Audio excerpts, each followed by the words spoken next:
going on, everybody? Welcome back to the Hills Are Silent podcast. I'm Two-Tone the Artist. And I'm Mitch Speech. And here we like to chop it up about the games of yesterday, today, and tomorrow.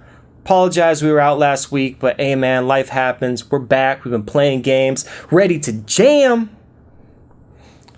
So, we've been getting some comments on some recent episodes. So we appreciate that, man. Keep the feedback coming in, positive, negative, whatever, man. We'll take it all. Mitch, I'll roll it over to you, man. Do we have any questions to answer? Do we have any...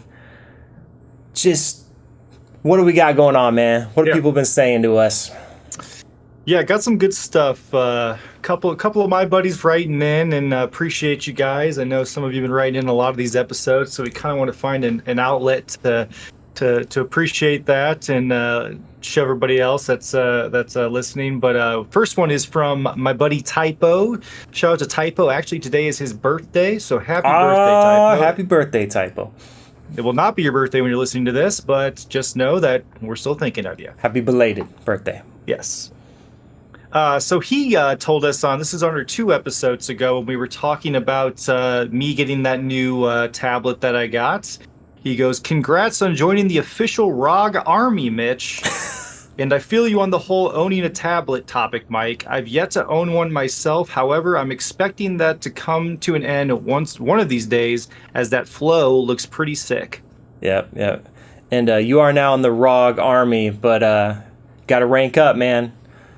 Just a private now. I need you to be a ROG General. That's right. I've been putting the hours in on the laptop lately. I've been watching Cubs games while doing a little gaming on the laptop. It's been nice. The flow is great. Sweet. The second comment is from cousin Drewby, who has done some work for us for the pod. One of my favorite people. Just talking about our last episode. Just goes, my friends and I went hard on Rock Band and Guitar Hero. You could always find me on the mic or drums. Yes. I think it's pretty impressive that you on the mic, Drewby. That's impressive, man. I could never do the mic very well. I could never get the pitch right. Rock on, man. Hopefully I'll find a microphone at Goodwill, because I need one.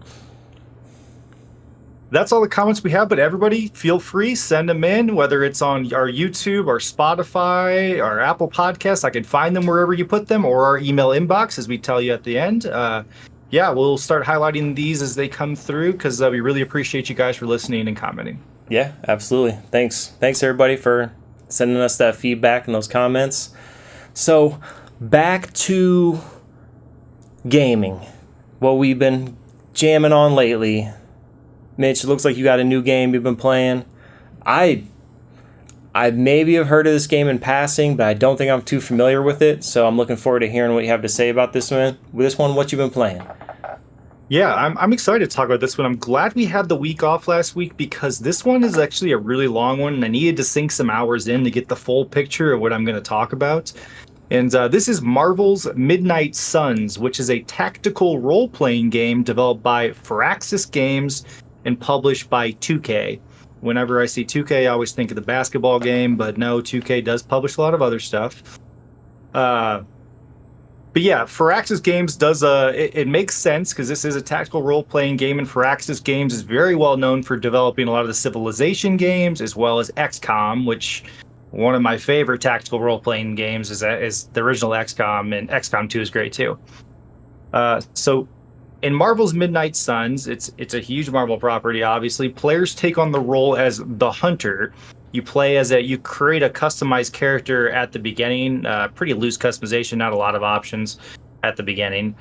Who the Hunter is the sole offspring of Lilith, which I think is funny, because a lot of games are really trying to make Lilith the main villain.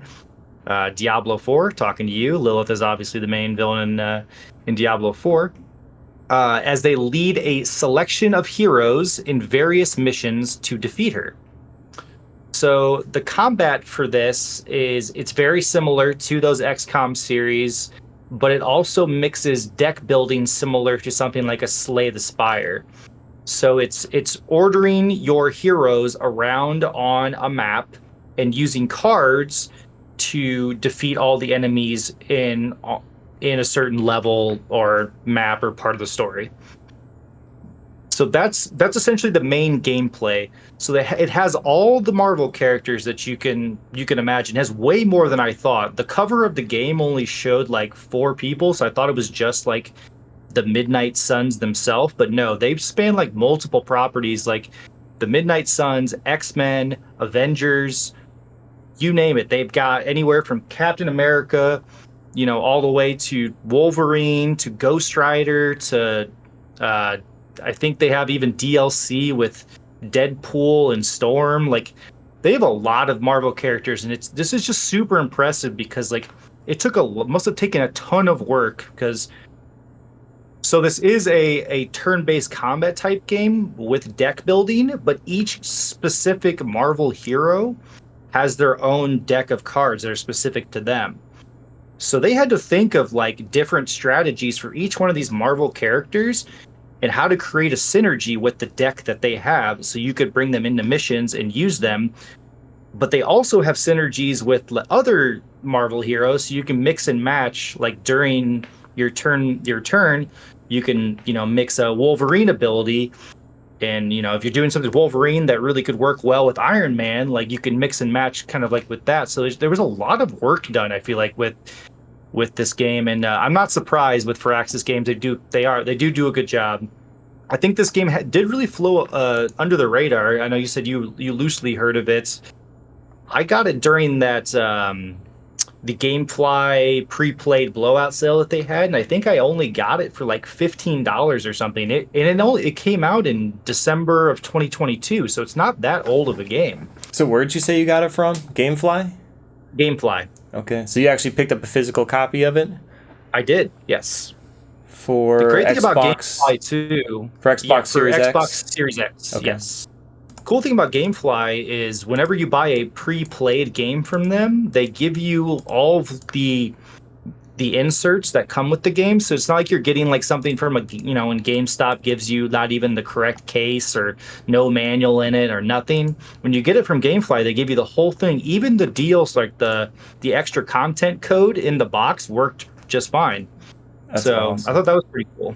So I'm just looking at the Steam listing now. Right now, the Digital Plus edition, which is typically $80, is on sale for $31.99. And then the base game right now is $60. So that's interesting that the base game is not on sale, but you can get like the Digital Plus edition for cheaper than the base game right now. And then there's a Legendary edition that's still full price at $100. Not sure what the Digital Plus edition comes with. I'm kind of curious what you're getting in that, because I would assume... I know they have DLC with it, so maybe it comes with that DLC pack with the extra characters like Deadpool and Storm, and I think Venom maybe too. All right, so the Legendary Edition contains the base game and the Season Pass. Okay. Which comes with 23 premium skins and 4 post-launch DLC packs. And the 4 playable post-launch DLC heroes included in the Season Pass are Deadpool, Venom, Morbius, and Storm. Oh, Morbius was the other one. And they got some cool outfits here. I'm just looking at the thing. Yeah, so, that's a really good segue. Or go ahead. I'm still curious what's in the... Oh, okay, the Digital Plus edition includes the base game and 11 premium skins. So you're getting some extra skins, but no extra characters. Interesting. All right. But yeah, one more thing to note. Just looking at the DLC, yeah, I see Storm, which each of these DLCs are $15. And I guess they come with just... Oh, no, they come with the new character plus story missions. Yeah, that's what checked out looking at the achievements that I was seeing when I was perusing the achievement list. So yeah, I see Storm. The next one's Morbius. And next one is Venom. Venom one would be cool. And the last one is the Deadpool one. Well, that's cool, man. That's some good DLC. Got like story missions and new characters. Yeah. I don't have that. Maybe I get it at some point, but this game is a really long base game by itself. It's about 40 to 60 hours from looking it up on how long to beat. Pretty beefy game. I did not expect that going in. I thought it was way less than that, but now I'm invested and I can't stop. But the cosmetic portion is a really good segue into that.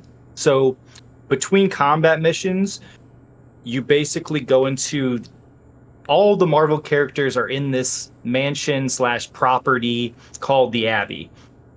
And it's a lot of, it reminds me of like Fire Emblem. You're like, while you're not in missions and doing the deck building, turn-based combat stuff, you're building relationships, you're upgrading cards, and you're finding collectibles or doing side missions like throughout that portion where you're not in the actual turn-based part of the game or doing missions.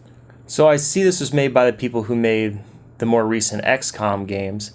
So I've only ever played the first XCOM game. And I remember you would go into the missions where you battle, and then you'd come back to your base, and that's where you would manage everything. Is it the same style of that, where it's like switch off between missions where you're battling and then doing everything else, research, unlocking new stuff, and all that?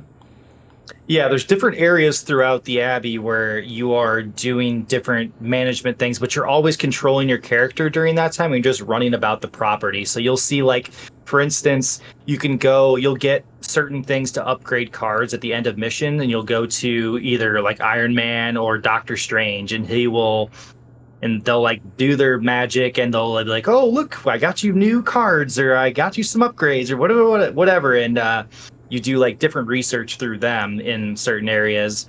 And on top of that, like you also build friendships and whatnot. So there could be times where it's like, hey, go join a hangout, and you can go and like have a drink with Wolverine if you want to, or you can, go do some meditation with Scarlet Witch, or like, it's very like kind of like silly and random for like doing all this stuff with all these like really like serious Marvel characters. But by doing that and building relationships, you get buffs for those specific characters when you bring them into missions. But on top of that, you can also get cosmetics for each of these characters as well. So you can get anything from different costumes. Like I got one for Wolverine that's like the old school yellow and blue, like Wolverine, like the original. And I got him rocking that when I take him in missions now. So a lot of that, you can get a lot of really cool cosmetic stuff. And you can even get silly cosmetic stuffs. Like there are certain like hangout sessions where you're going to like the pool that they have in like the Abbey area, and you can actually customize their swimsuits if you want to. So you can you can have Wolverine, you can have Doctor Strange wearing different swim trunks when you're hanging out with them at the pool. Like some of it's kind of very silly, but it's fun. Imagine being the guy who works at Fire Axis Games who was assigned that task. They're like, yeah, we need you to make a bunch of swimsuits for all these characters. I'm sure that person was like, what? Out of all the stuff I could be making, you got me making swimsuits for these characters? And going back to what you're saying about being able to drink with Wolverine, since he can heal himself really quickly, first of all, he can probably drink as much as he wants and not cause any damage to his liver. And second of all, he probably sobers up really quickly, so I'm sure he can drink a lot. It has to drink a lot to maintain a buzz. But anyway. Absolutely, yeah, 100%. Yeah, it's interesting. Like, so, like you have to like think about like the best play, like pairing your hangout session with the right heroes. So like, you don't want to take, for instance, Wolverine again. I'll just use him as an example. You can't take him to go stargazing because Wolverine's not going to enjoy that. Like, instead, you want to take somebody else. Like, I don't know who. Like, maybe an Iron Man stargazing because he's big in the face and what. I don't know. You have to like. You get more like friendship points if you do the right activities with the right heroes, which is interesting as well. They put a lot of thought into it. But yeah, that's Marvel's Suns. Marvel's Midnight Suns. I was actually really craving one of those turn-based games. You know how much I like card games, so combining a card game with turn-based combats is really, really, really up my alley. And while sometimes like the post stuff in the Abbey is very tedious and a little bit boring at times, I have really enjoyed the game overall. I will finish it. I don't know how long it's going to take me, but it is probably the only single player game I'm really playing right now, so I may burn through it quicker than you think. Okay. And did you play through the 2 XCOM games that they made? I definitely have beaten the first one. I have not finished the second one, but I really do. I own the second one probably on multiple stores at this point because they keep giving it away for free. So I need to go back and play that one again. That's one that people rave about, both that one and its DLC that they have. So I really need to play that. So have you not played it at all, or you just haven't beaten it? I've not played it at all. Okay. Interesting. Yeah, it's on my backlog too, so I'm right there. I beat the with you. first one. It's great. I know it's great, and my friends have really hyped up the second one. It's just, yeah, backlog's big. Yeah. All right, man. Anything else on Marvel's Midnight Suns?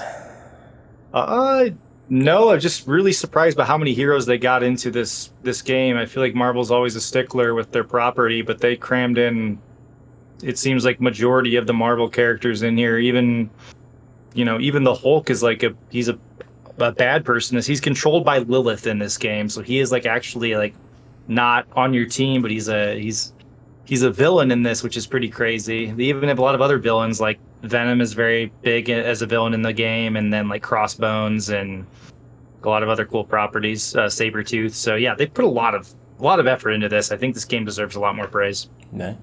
Nice. But yeah, that's Marvel Midnight Suns, and you've been playing a couple things, and I'm excited to hear you talk about these because one of them I was playing with you, and but I'll let you go. Yeah, man. I know on some previous episodes I talked about playing Max Payne, the original one, on my PlayStation Vita. Finally beat that, and I realized I did put it on hard mode, and that's why it was so brutal and took me so long to beat. It's not really a medium difficulty. There's just easy or hard. So it is what it is, though. Great game, but it definitely has some of that early 2000s punishment. There's a couple later levels where you're like jumping over trip mines and stuff and so you run around a corner and get blown up by a trip mine that you would only know existed there by making that mistake, and then you got to play it over again. So some annoying stuff like that seemed to be common in early 2000s video games. Finished that. I want to say it probably took me like 10 or 11 hours to beat. And then the other one I've been playing, as I mentioned before, is Binary Domain. Now, I was really hyped about this game when I talked about it, and I hadn't beaten it yet. And sometimes I'll get prematurely hyped about a game and be like, it's great. And then when I play a little bit more of it, other than the intro, the game's like a slog or something. But no, now that I finished this one, that was pretty short, maybe like a 7-hour game, I can say the whole game is amazing. And okay, you got me nervous there for a second, Mike. I thought you were about to flip the switch there. Yeah, I actually bought this game because of your rave review. Yeah, no, this one was good all the way to the end. I'm still so pleasantly surprised about the story. The story is very engaging. And yeah, it has a little bit of like cheesiness to it, but I mean, sometimes that's enjoyable. And yeah, some parts were like genuinely emotional. Some parts were genuinely creepy. And yeah, it was just a good game. And to me, I know it's a third-person shooter, and it's very similar to like Gears of War because it's a cover shooter, and it came out around that same time. But I just think this game did not get promoted enough. But in my opinion, this game, had it caught on more, could have been a contender against Gears of War. Like, they could have been like the two competing third-person cover shooter games during that Xbox 360 and PlayStation 3 era. Yeah. Like, it's that good. Like, had they made a sequel, I'm sure it would have been phenomenal. So you and I, it's like you said, you picked it up and you and I jumped into the co-op. Now, unfortunately, even though the whole game you're playing with a team in the single-player campaign, for some reason there's no co-op mode, like no actual campaign co-op mode. But there is a versus mode, but obviously this is an old game. Nobody was online playing it, so I haven't been able to try that mode. But they do have an invasion mode that's co-op, which is essentially like your horde mode in Gears of War or another similar game. And you and I played through that. There's only like 4 maps, and the first one we played was kicking our butt.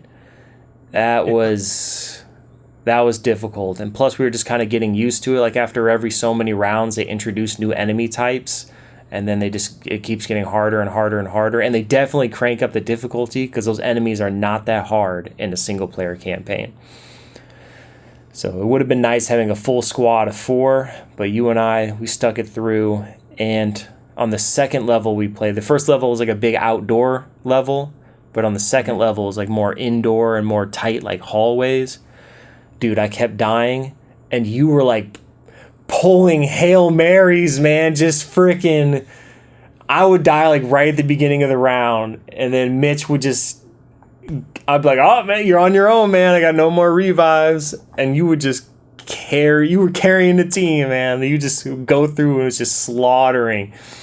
It was crazy. Even on like one of the really high levels, I think it was like around like 19 or 20 or something, like I died right off the bat, and you just went through and just slaughtered everybody. Cleaned them up.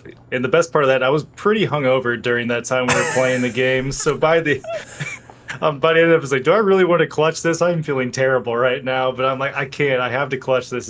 I'm too close to the end. Like, dang. But yeah, that's funny. I did not know you were hungover when we were playing. Actually, no, I think you did tell me that, because like right afterwards you went to bed or took a nap or something. Yep. You're like, I gotta go, took man. The biggest nap ever. Yep.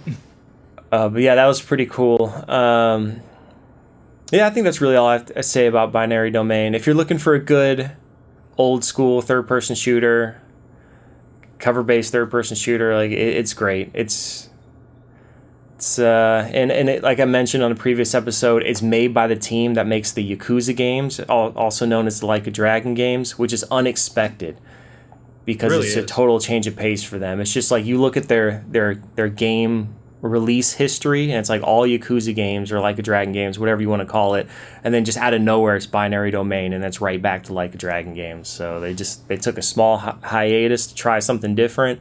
Unfortunately, it did not sell well, but it was an amazing game, and I expect nothing less because that's a great development studio. Absolutely. So after I beat those 2 games, the next thing I picked up to play is Hitman 2: Silent Assassin. Now, I had this game back in the day. At one point, I had it on PlayStation 2. I'm sure I also had it on the original Xbox at some point, and then I distinctly remember playing it on GameCube at one point as well. I don't know if it was my copy that I had rented or bought or something during that brief period I owned a GameCube back when it first came out, or if somebody else, because it was at Uncle Jim's that I was playing it. Distinctly have a memory of being at Uncle Jim's. For some reason, there was a GameCube there and a stack of games, and one of them was Hitman 2, so I was playing it there. Was it in that upstairs room where we used to like hook it up and play and like hide away from everyone else? Yes, it was. I don't know whose GameCube that was. Because there were other games I remember that weren't mine, so I don't think it was mine. It wasn't mine, because I think I remember also playing on that, because I remember playing like an SSX Tricky on that or something, and I didn't even own it. So yeah, who knows? I don't know whose that was. Anyway, so, and I have a story. So my mom took me to the mall when Hitman 2 was shortly after it had released, and she took me to either GameStop or EB Games, whatever it was in there at the time, and she bought me Hitman 2 and maybe 1 or 2 other games. I think might have been Devil May Cry 2 and then something else. And they all had been out for a while, so they were cheaper. They were like, the $20 range for those games. But still, like, that's a lot of money, 2 or 3 $20 games. And we were leaving the mall. And I don't know if you remember this, but towards the entrance there was a shop that basically just had like snacks and random stupid shirts or something, and in the far back it had a slushie machine. Oh. And while we were leaving, I stopped and went in there to get a slushie. I set my games down to fill up my slushie and forgot to pick them back up. No. And then walked out of that store, and then when we were walking out the mall, like we going towards the door, opening the door, I was like, oh crap, man, I don't have my games. A minute had passed tops. I ran back in there, looked all over the place, and my games were gone. Somebody snatched them. And I went and talked to the guy who was working at the cash register, and then he was like, I only saw one person come in here after you, and he was like, it was a lady and her son. And that's the only description he had. So my mom and I ran around the whole mall trying to find somebody that fit that description. And we did see a lady and her son, but they weren't carrying a GameStop bag or anything. So I don't think it was them. But I was devastated, man. And my mom, bless her heart, being, single mom, working full time to support me, she was kind enough to spend some money to get me those games initially. She felt bad, and she's like, I'll get them for you again. So she took me back to the GameStop and got me another copies of it. And shout out to your mom for that. Yeah. The real MVP. Yeah, absolutely. Man, looking back on it, like, my mom did so much for me, and that's why, even to this day, like, now that I'm an adult, and I just try to return the favor as much as possible.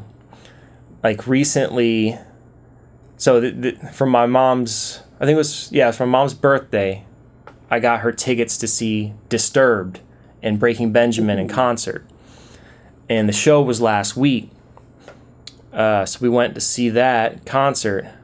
And that was partially my way of paying her back. Because all the way back in 2002, she took me to see Disturbed when I was a kid. So here we are 20 years later, and it's my turn to take my mom to their amazing shows, because Disturbed puts on great shows. But anyway, awesome. Just another shout out to my mom. She's amazing. Yeah.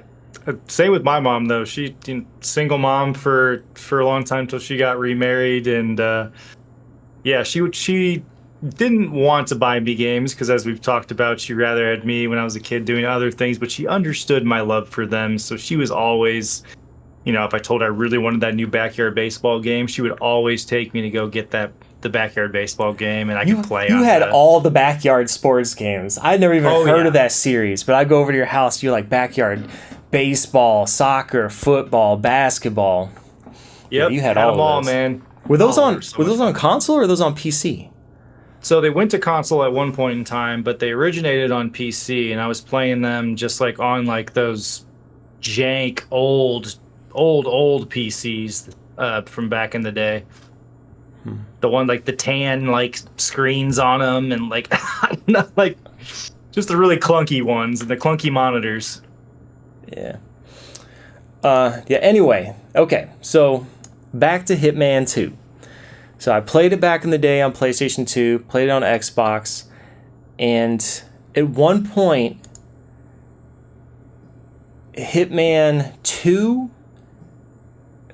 was re-released on PlayStation 3 and Xbox 360 in an HD version, which I really think that just means it was bumped up to like 720p resolution. And maybe it ran a little better, like a solid 30 frames per second instead of on PlayStation 2 and Xbox, where I'm sure it probably dipped below that sometimes. So they released Hitman 2 Silent Assassin HD, Hitman Contracts, and Hitman Contracts HD, which was another game that was released on PlayStation 2 and Xbox. So they basically ported them forward to PlayStation 3 and Xbox 360. They were released digitally, and that's where I picked up a copy of Hitman 2 Silent Assassin HD. I think I got it during one of those PlayStation Network sales that I told you about, where just randomly they'd have games for like $1. That's crazy. And I was like, hell yeah, dude, I'm going to get Hitman 2 HD for $1.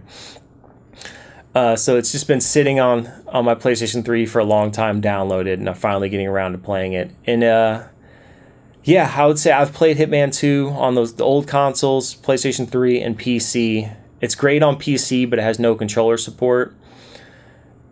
And but this is probably the best way to play it aside from PC. And even the PC version now, like the Steam version, I know has had subsequent patches that have censored the game in some ways. Not entirely sure what all they censored, but I found that out, and if you don't cap your frame rate on PC, parts of the game break.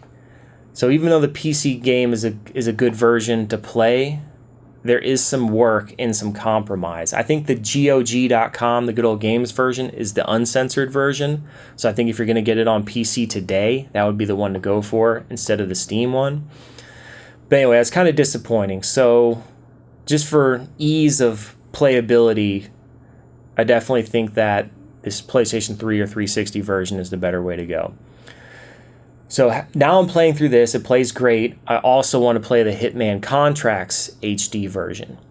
So I found out that in addition to releasing them digitally, they released Hitman HD Trilogy as a physical game on Xbox 360 and PlayStation 3. That includes the HD remasters of Hitman 2 Silent Assassin, Hitman Contracts, and it includes a copy of Hitman Blood Money, which was already released on those consoles, so there's nothing like real different about that. But yeah, it's nice because I opted to order the Xbox 360 copy because typically the games run better on 360 than PlayStation 3.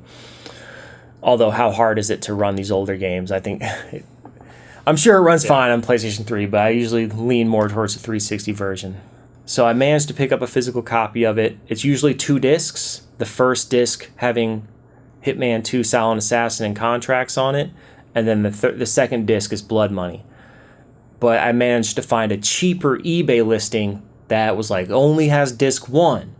But I'm totally cool with that because I already own a copy of Blood Money for Xbox 360. Mm-hmm. But yeah, to me, in my opinion, I think this is like the definitive way to play those 2 older Hitman games. It does not contain the original Hitman game, Hitman Codename 47, but that was only ever released on PC. And it does not contain Hitman Absolution, which came out after this trilogy was released. But I love the Hitman games. I've always enjoyed them. And I know that, was it you that was telling me you played one of the newer ones? I was just going to ask you if you had played the newest trilogy of games that they've, I guess, now you can just get Hitman 3, and it basically has all that other stuff from the previous games. But yeah, I have dabbled a little bit in that, and that was my first experience with Hitman. I'd never really played much of it, and yeah, really cool. Like, man, they do really good work with that, and it's like a really big open sandbox in those new ones. Yeah, and they've all played like that. They've all been like these big open sandbox games. The only one that really didn't fit that formula was Hitman Absolution. That was a little more linear, but a lot of people complained about that it wasn't as much of a sandbox game. But I played through that game and I still loved it, and it still gave you enough freedom to kind of pick your routes in certain situations. Sometimes, go ahead. I don't like that when linear games are okay. I know we've talked about this a lot, but like games being linear are sometimes a good thing. I don't always need the open world, a billion things to do, a billion markers on the map. Like sometimes a little more linear is okay. Yeah, I agree. I think people are just upset because up until that point, Hitman's DNA has always been that open sandbox game. Another funny story, when I first bought this Hitman 2 Silent Assassin HD game on PlayStation 3 years ago, I was playing it, and my buddy was over at my house with his nephew, who at the time was like, I don't know, 5 or 6 years old or something. And he's watching me play this game, because this is an old game that originally released in like 2002. And he said, why does this game, because mind you, he's 6 years old. He said, why does this game look like Minecraft? And he was saying that because the graphics were old. And I'm like, nah, they're not trying to look like Minecraft. I had to explain to him, like, this is what games used to look like. Like, the graphics were not as detailed as they are today. And I just thought that was hilarious. Old, that his like limited exposure to the world, the closest game he had known about that looked something like this was Minecraft, which intentionally looks like that. It's not because it's an old game. Yeah, it definitely makes you feel Yeah, really, dude. Right in that moment, I'm like, oh man, I'm old. This dude wasn't even alive when this game came out. But as far as the old games, Hitman Contracts is probably my favorite.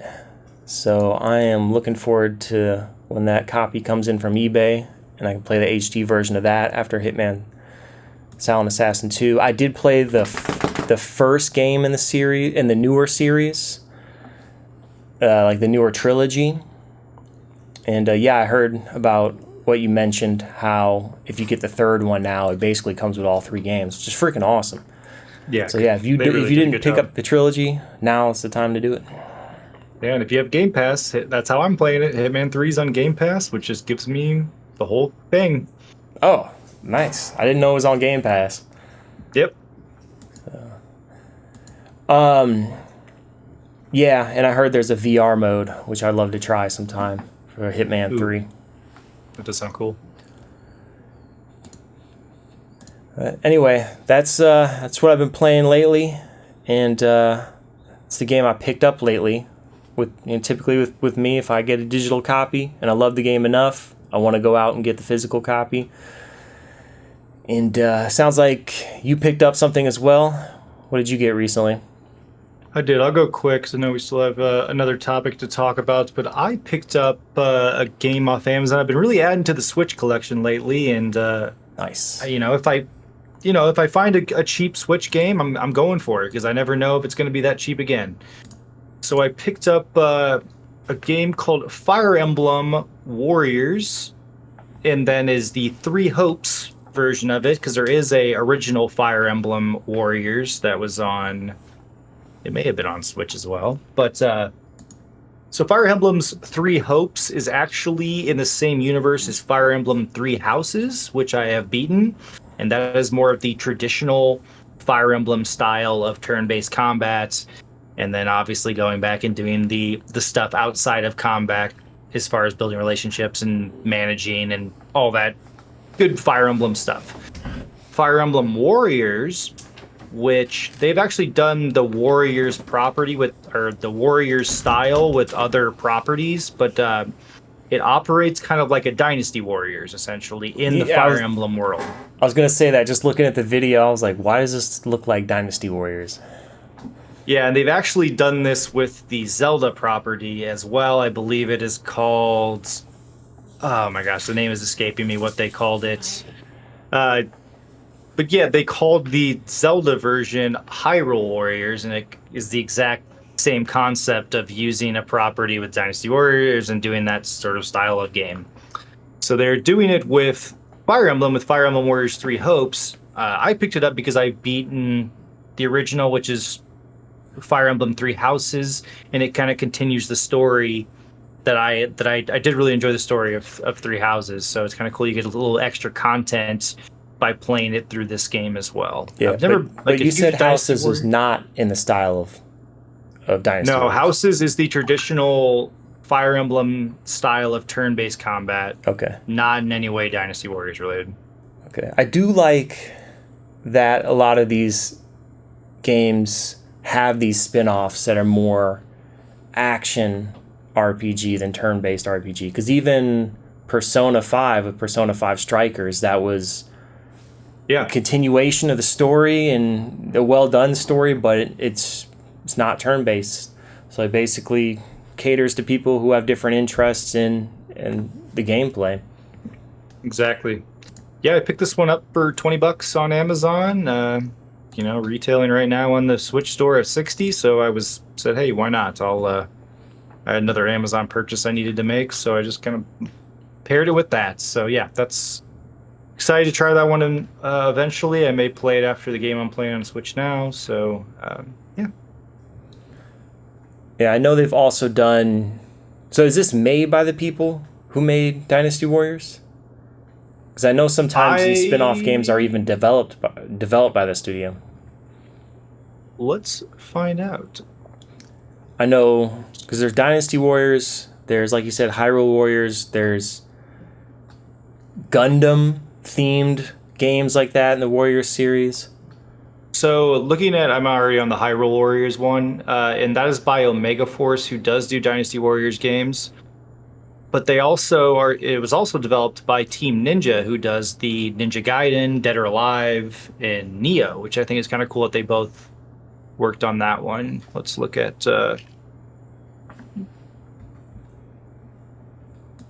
Let's look at this one to see who. I'm sure it's the same thing. Yeah, Omega Force is the developer who does the Dynasty Warrior games.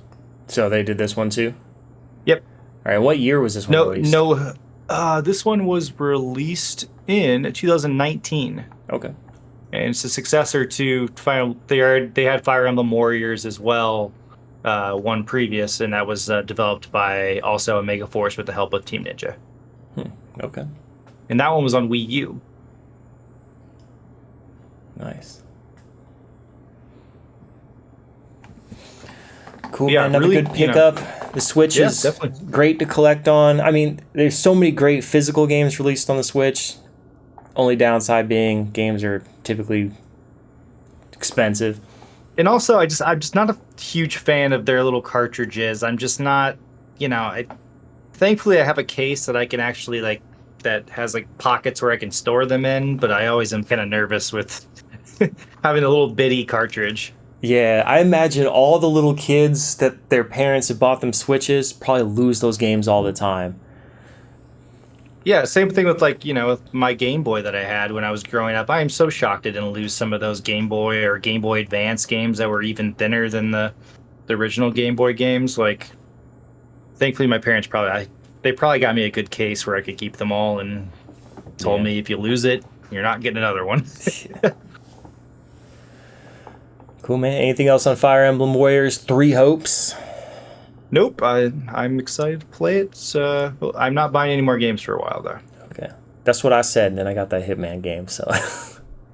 Yeah, that's what I said, and I said it when I just bought that last Switch game, and then I bought this one, so... Yeah. It's an addiction. Anyway, I'm slowing down. Pumping the brakes. Yeah. Pumping the brakes. Just that's it. Hitman. Nothing else this month.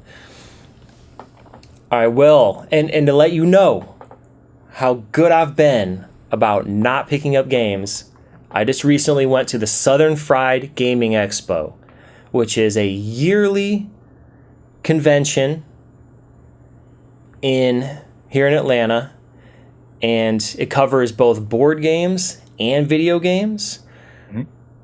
And although I'm not huge into board games, it's not my thing. I mainly go for the video game stuff, but it does cater to both crowds, and there's tons of stuff for everybody on both sides of that coin. Or if you like both of those things, you're even more in heaven. So I went to the Southern Fried Gaming Expo, and I managed to not buy a single game while I was there. So what the expo is they definitely have tons of vendors. They have tons of people who've released new board games, who are developing board games. They have people who are developing video games. Just all kinds of people come to show off what they've been working on. They have seminars that are going on all day and I remember one year I went to one that was, it wasn't limited run games, but it was another one of those companies that helps indie games get physical releases. They had the founder of that come there and talk about how we got into it and all the work that goes into it. I attended a VR game developer discussing working on their game. That was one of the ones I went to. So in addition to all these seminars, they also have a vintage computer museum, which is freaking awesome. I mean, people just bring in their vintage computers that they've kept maintained and restored, and they're all on display and turned on for you to use and play. And it is amazing that people spend the time to keep these relics operating so people like me or even younger than me can still enjoy them. And it is incredible. It is incredible to see this old technology, because we always think of technology getting better every year. That's not always the case. Sometimes technology just gets different, because in my mind, a lot of these old computers are just marvels of technology. They're absolutely amazing. Looking at an old computer that had one of those chromatic green monitors that almost looks like it's nuclear radioactive. It's so funky looking and just so bizarre. And then in one area, they've got a bunch of computers linked together, old computers with the original Doom game on a That's cool. multiplayer session, so everybody can just jump on and play it on all these different old computers. Just so much cool stuff. And they have amateur wrestling there for some reason. Like during the nights in one of the areas, they actually brought in a wrestling rink, and it's weird. You're in like a hotel convention meeting room, and there's just a giant wrestling rink with that going on. I don't know how that fits with board games or video games, but whatever, it's there, man. They must draw a crowd to it because if they're gonna bring all that in, they must be worth it. Yeah, and they've got some video game celebrities, some voice actors and stuff that come in. You can meet them, and I think you could tell the story that you were telling me about the seminar you accidentally stumbled into. Oh yeah, I'll mention that one in just a second. So the last thing I have to say about the expo is the biggest draw being in the giant convention hall. All these people, it's not one person that owns all these arcade machines. It's just all these arcade machines from different people's collections are brought into this one giant convention hall. A lot of it is pinball, but a lot of it is other old arcade games or more modern stuff. And it's just this massive arcade that's been put together in this convention hall, and everything is set to free play. And in addition to that, they've got areas set up for tournaments, for console games, pinball tournaments, arcade tournaments, and then there's also a section with a bunch of tables and TVs, including a ton of old CRT TVs, with every console that's ever been released hooked up to a TV for you to try out. Everything from like old Ataris to stuff I've never even heard of to the Virtual Boy from Nintendo, like whatever you want. They've got one set up with a game in there for you to try.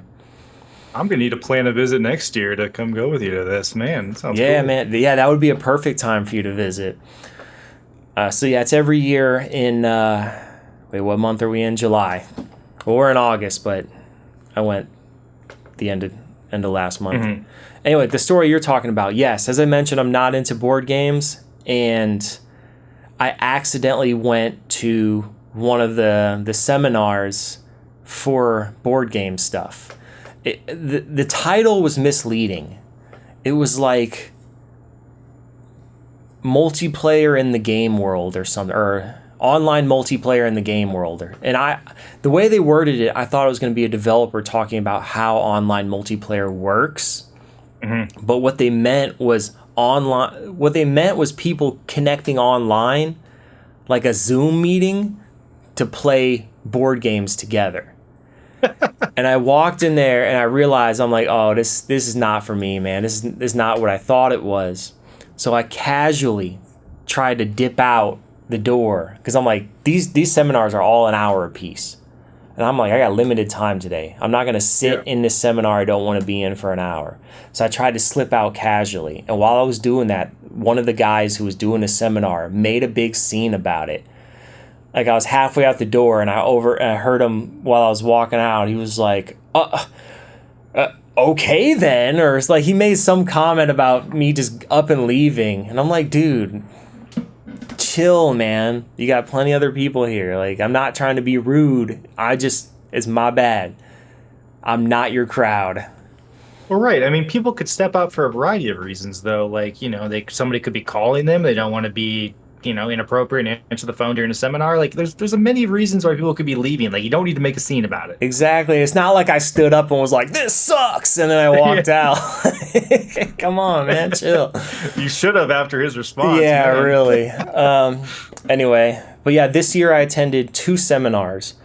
One was about a game called, what was the game called?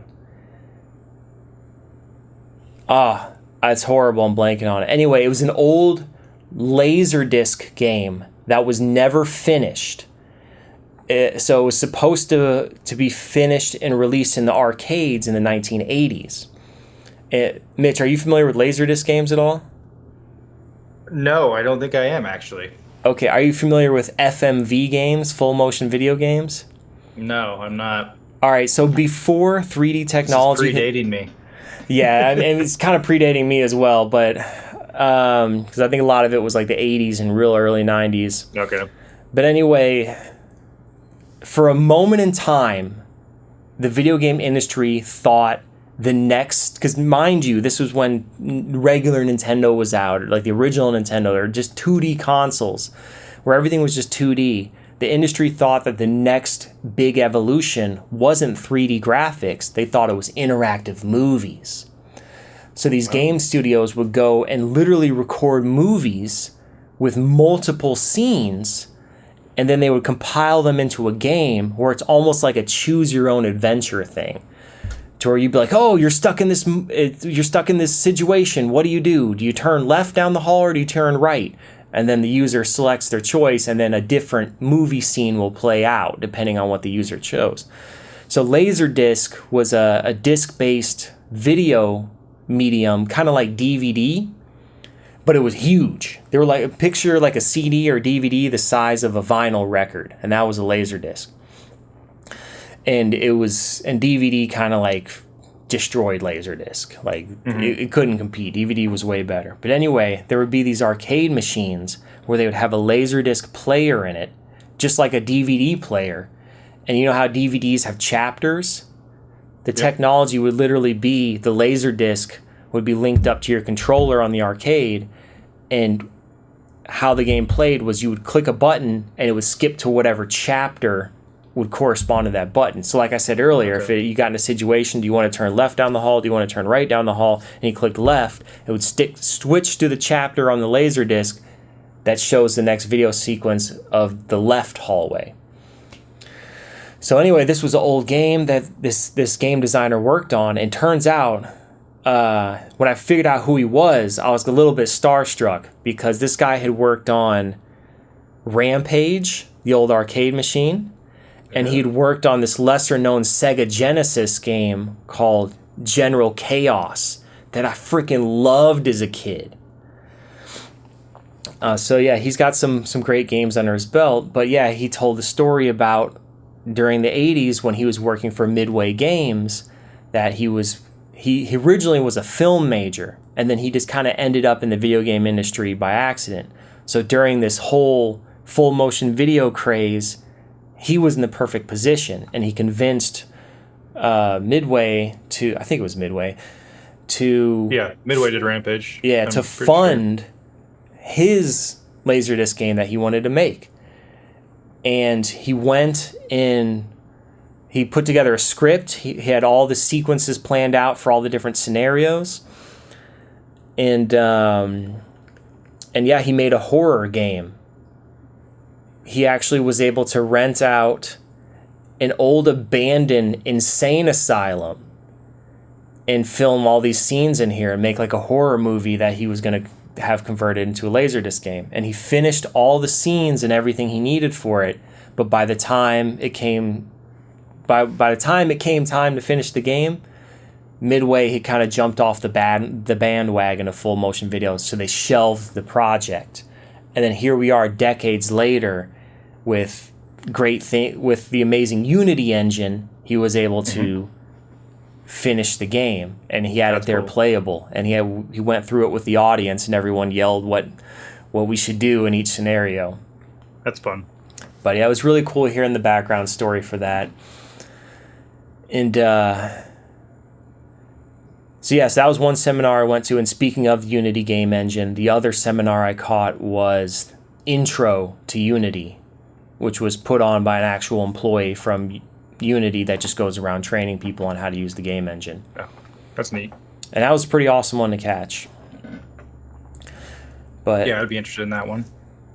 Yeah, so other than that, I went to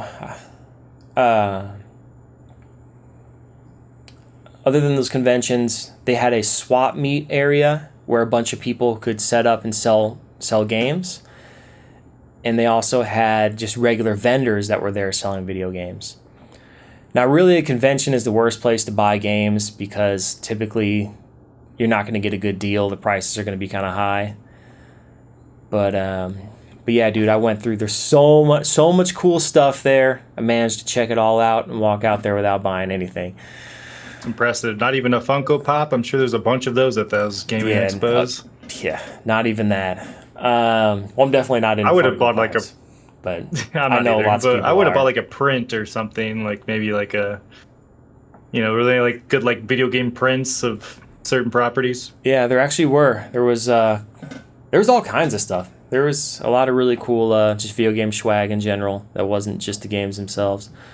Let's see. I was at Comic-Con. I bought the ones behind me with Zelda, Link with the Triforce, and then there's Link with Schmeagol from Lord of the Rings in the background, and Link's holding the ring from Lord of the Rings.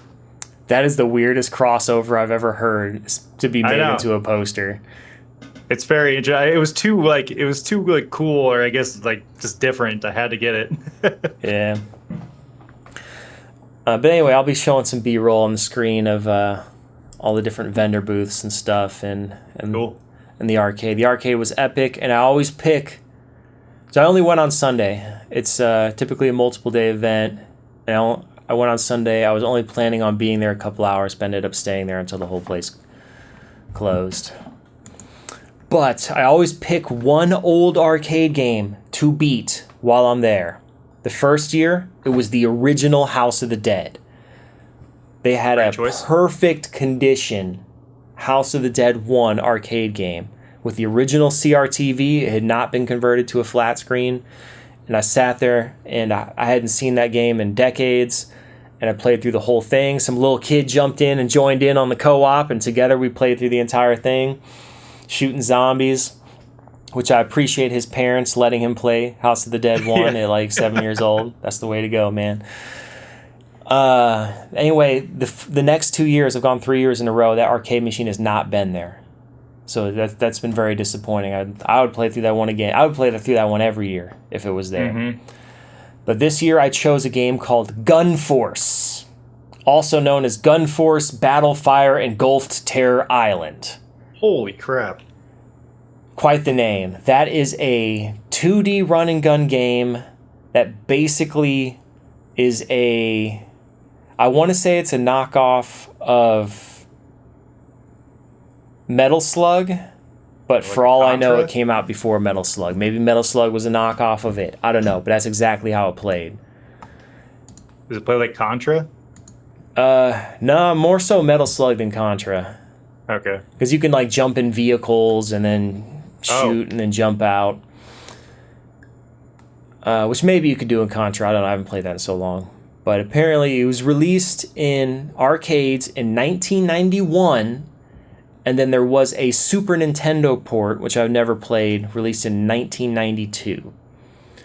So it looks like the Super Nintendo port got pretty mediocre reviews and at the time of release. But it was a good game. Like most arcade games, you can beat it in like 20, 30 minutes. And it was co-op.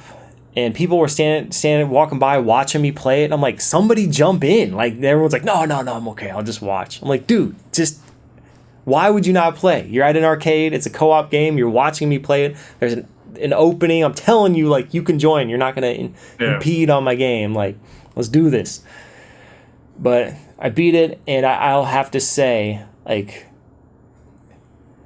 if you would have beaten this when it originally came out and the game was not on free play mode, you would have spent like $50 on this. By the time I got to that end boss was so freaking bogus. Like, I died like a million times on the end boss alone. So this would have just been a quarter eater back in the day. So thank God it was on free play. But it was pretty good. It didn't blow my mind or anything, but definitely was entertaining. Reminds me of the days when my good buddy John and I would be in his basement on a Super Nintendo playing Double Dragon. Double Dragon was a great game. But going back to it, it's also a difficult game. Yes. But yeah, that was my experience, man. Went to a couple seminars, checked out all the booths of all the vendors selling stuff and the swap meet, and jumped in the arcade, played a couple old consoles that I had never heard of before. And the only thing I missed was I didn't get to catch the wrestling, but I think I'll live the amateur wrestling. But I think I'll survive not seeing that. And I did not have time to get to the vintage computer museum, which was very sad because I loved that the previous 2 years. Yeah. But yeah, dude, come on down next year. Oh yeah, I'm playing it next year. I got to do it. It sounds real cool. Okay, cool. But yeah, that's all I got. Anything else you want to cover on this episode? Nope. Glad to be back after a week off, man. We always get a lot to talk about. So yeah, great episode. Indeed. All right, thanks everybody for tuning in. Thanks even more if you made it all the way through the episode. You can find our episodes on Spotify, Apple Podcasts, and YouTube. Mitch, what are other internet stuff? Yep, our Twitter is at the Hills Are Silent. Our Instagram is Instagram/Hills Are Silent. Our TikTok is at the Hills Are Silent Podcast. And then our YouTube again is at the Hills Are Silent. Questions, comments, we are going to read them during the podcast now. This is, we love to hear your feedback. Anything, good, bad, ugly, just let us know. And our email inbox is hillsaresilent@gmail.com. We will catch you on the next episode.